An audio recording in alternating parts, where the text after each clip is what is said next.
Hi കൂട്ടുകാരെ, welcome to food travel and nature. ഞാൻ ഇന്നിവിടെ സാമ്പാർ പരിപ്പിന് പകരം ചക്കക്കുരു കൊണ്ടുള്ള ഒരു സാമ്പാറാണ് തയ്യാറാക്കിയിരിക്കുന്നത്. ഇത് വളരെ ലളിതവും പോഷകസമൃദ്ധവുമാണ്. ചക്കക്കുരുവിൽ ധാരാളം പ്രോട്ടീൻ അടങ്ങിയിട്ടുണ്ട്. ഇത് ചോറിൻ്റെ കൂടെ കഴിക്കാനും ഇഡ്ഡലിയുടെ കൂടെയും ദോശയുടെ കൂടെയും ഒക്കെ കഴിക്കാൻ പറ്റിയതാണ് ഈ സാമ്പാർ. ഇതെങ്ങനെയെന്ന് നമുക്ക് നോക്കാം. ചക്ക സാമ്പാർ തയ്യാറാക്കാനായിട്ട് ഒരു കുക്കറിലേക്ക് സാമ്പാർ പരിപ്പിന് പകരം ഞാൻ ചക്കക്കുരു ചേർത്തിട്ടാണ് ഈ ചക്ക സാമ്പാർ തയ്യാറാക്കുന്നത്. ഇത് നമുക്കൊരു കുക്കറിലേക്ക് ഇട്ട് കൊടുക്കാം. ചക്ക സാമ്പാർ ആയതുകൊണ്ടാണ് ഞാൻ ഇതിലേക്ക് പരിപ്പ് ചേർക്കാത്തത്. പ്രോട്ടീൻ്റെ കലവറയായ ചക്കക്കുരുവാണ് ഞാൻ ഇതിലേക്ക് ചേർത്തത്. ഇത് വേകാൻ പാകത്തിന് വെള്ളം ഒഴിച്ചു കൊടുക്കാം. ഇതിലേക്കിനി ചെറിയ ഉള്ളി 10-12 എണ്ണം ഇട്ട് കൊടുക്കാം. 5-6 ചീനി അമരയ്ക്ക രണ്ടായി മുറിച്ചത് ഇട്ട് കൊടുക്കാം. 3 പച്ചമുളക് രണ്ടായിട്ട് മുറിച്ചത് ഇട്ട് കൊടുക്കാം. 3-4 കഷ്ണം വെളുത്തുള്ളി ചെറുതായിട്ട് അരിഞ്ഞത് ഇട്ട് കൊടുക്കാം. ചക്കക്കുരുവായതുകൊണ്ട് വെളുത്തുള്ളി കൂടുതൽ ചേർക്കണം. 1/2 സ്പൂൺ മഞ്ഞൾപ്പൊടിയും ഉപ്പും ഇട്ട് നമുക്കിത് വേവിച്ചെടുക്കാം.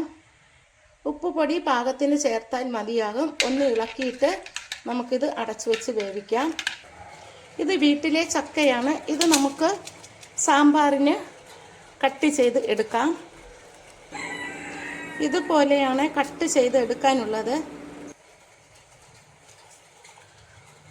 ചക്കയും ചക്കക്കുരുവും ധാരാളം പോഷകങ്ങൾ അടങ്ങിയതാണ്. ഞാൻ തിരുപ്പതിയിൽ പോയപ്പോഴാണ് ആദ്യമായിട്ട് ചക്ക സാമ്പാർ കൂട്ടിയത്. നല്ല ടേസ്റ്റായിരുന്നു.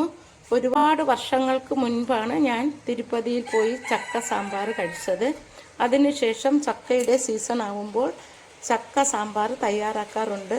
നിങ്ങളും ഇതുപോലെ ഒന്ന് തയ്യാറാക്കാൻ വേണ്ടിയാണ് ഞാനിത് കാണിക്കുന്നത്. ഇതുപോലെ ചെറുതായിട്ടാണ് അരിഞ്ഞെടുക്കാനുള്ളത്. സാമ്പാറിൻ്റെ ചക്കക്കുരു നന്നായിട്ട് വെന്തു. പരിപ്പ് വേവുന്നത് പോലെ ഇത് വെന്തുടഞ്ഞു. നന്നായിട്ട് വെന്തുടഞ്ഞു വന്നിട്ടുണ്ട്. ഇനി ഇതൊന്ന് തവി വെച്ച് ഒന്ന് ഉടച്ചിട്ട് നമുക്കിതിലേക്ക് ചക്ക ചേർത്ത് കൊടുക്കാം.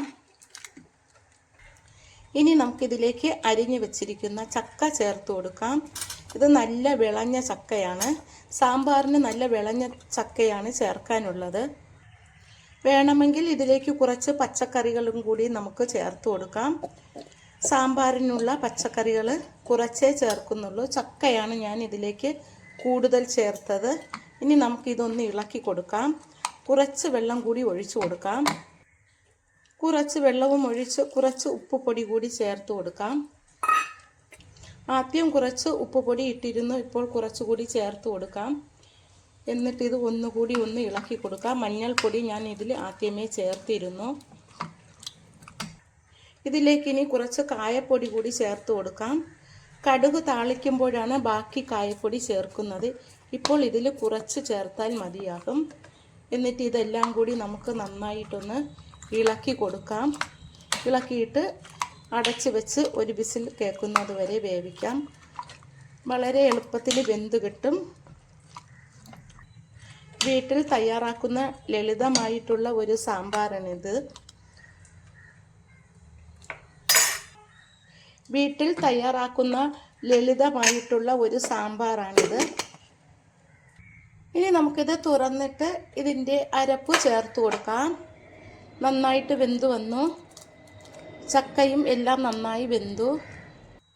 ഇനി നമുക്കൊരു പാത്രത്തിലേക്ക് 2 സ്പൂൺ കാശ്മീരി മുളക് പൊടി ഇട്ട് കൊടുക്കാം.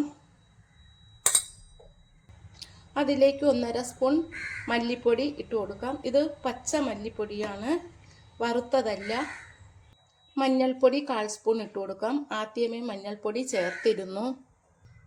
ഇതിലേക്ക് വാളംപുളി ഒഴിച്ചു കൊടുക്കാം. വെള്ള വാളംപുളിയാണ് പിഴിഞ്ഞൊഴിക്കുന്നത്. വെള്ളം ഒഴിച്ച് കലക്കിയാലും മതിയാകും. എന്നിട്ട് ഇതൊന്ന് കലക്കി കൊടുക്കാം. പുളിപ്പ് ആവശ്യത്തിന് അനുസരിച്ച് ചേർത്താൽ മതിയാകും, കൂടി പോകരുത്. ഇത് കലക്കിയിട്ട് നമുക്ക് അതിലേക്ക് ഒഴിച്ചു കൊടുക്കാം. ഇത് നമുക്കിനി സാമ്പാറിലേക്ക് ഒഴിച്ചു കൊടുക്കാം. ഒഴിച്ചിട്ട് ഒന്ന് ഇളക്കി കൊടുക്കാം. ഇതിലേക്ക് ഇനി കുറച്ച് വെള്ളം കൂടി ചേർക്കാം. കുറച്ച് ഉപ്പ് കൂടി ചേർത്ത് കൊടുക്കാം. കുറച്ച് ഉപ്പിൻ്റെ കുറവുണ്ട്, കുറച്ച് ഉപ്പ് കൂടി ചേർത്ത് കൊടുക്കാം. എന്നിട്ട് ഇളക്കി കൊടുക്കാം. ഇനി ഇതിലേക്ക് 2 കൊത്ത് കറിവേപ്പില ചേർത്ത് കൊടുക്കാം. മല്ലിയില അരിഞ്ഞത് കൂടി ചേർത്ത് കൊടുക്കാം. എന്നിട്ട് ഇതെല്ലാം കൂടി ഒന്ന് ഇളക്കിയിട്ട് നമുക്കിത് തിളപ്പിക്കാം.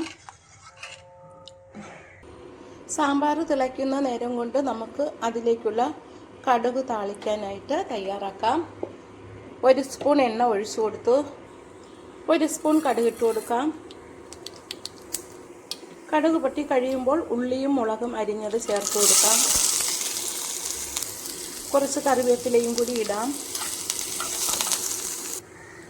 കടുക് മൂത്ത് വന്നു. അതിലേക്ക് 1/4 സ്പൂൺ ഉലുവാപ്പൊടി വറുത്ത് പൊടിച്ചതാണ്, അത് അതിലേക്ക് ചേർക്കണം. അതിലേക്ക് തന്നെ കായപ്പൊടിയും ചേർക്കണം. എന്നിട്ട് ഒന്ന് തീ ഓഫ് ചെയ്തിട്ട് ഒന്ന് ഇളക്കണം. എന്നിട്ട് നമുക്കിത് അതിലേക്ക് സാമ്പാറിലേക്ക് ഒഴിച്ചു കൊടുക്കാം. ഇങ്ങനെ വറുത്തെടുക്കുമ്പോൾ സാമ്പാറിന് നല്ല രുചിയും മണവും കിട്ടും, നല്ല ടേസ്റ്റുമായിരിക്കും. സാമ്പാർ ഇപ്പോൾ തിളച്ചു. അതിലേക്ക് നമുക്കിനി കടുക് വറുത്തത് താളിച്ചു കൊടുക്കാം.